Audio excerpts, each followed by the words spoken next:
Hey, 5 in Philippi. Let's go. Yes, I will rejoice. Verse 19. For I know that through your prayers and the help of the Spirit of Jesus Christ, this will turn out for my deliverance. Underline that word, highlight that word, circle that word.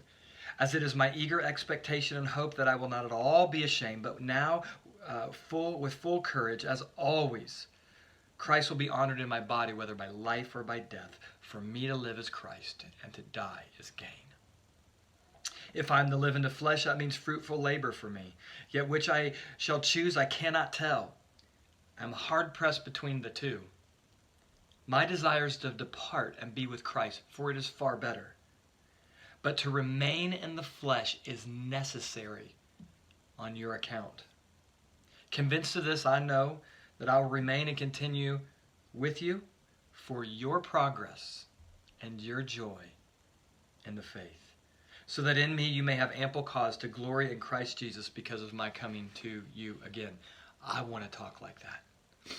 Don't you? I want to talk like that. Paul, in his stuckness, being stuck, not being able to do what he wants to do, get out, meet with the church, be with the church, he's stuck, and he's talking like this. I want to talk like that. The word deliverance, I want to just key in on deliverance. He knows the church is praying for him. I hope, Union Chapel, that you know that we're praying for one another. Continue to pray for one another. Let people know that you're praying for them.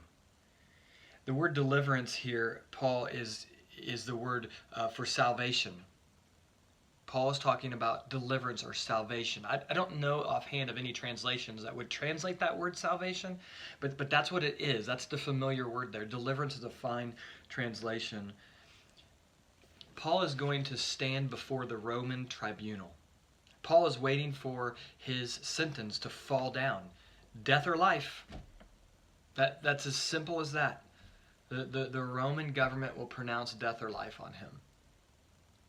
And he says, I know, I have confidence that I will be able to be with you again, church. Even despite what's going on in his stuckness and under the power of the most powerful government the world has ever seen up until this time. And so deliverance here, he's talking about deliverance presently. He's talking about it in his body. And he's talking about it future. Presently, he's saying, I know that I will be delivered. I know I will be. I know I'll be free. Bodily, his life that he's been given, in his body, he's going to act with courage. And that Christ will be seen and honored in him before those who believe and those who don't believe. And then thirdly, that he will be delivered into the presence of Jesus Christ. And so he's talking about deliverance here in three ways. Presently, his body, and future. He doesn't know what's going to happen. He has some confidence, what he thinks is going to happen. But to be delivered means present, how he uses his body, his life, and then future, he knows he will be with the Lord. It sounds sort of like the fiery furnace.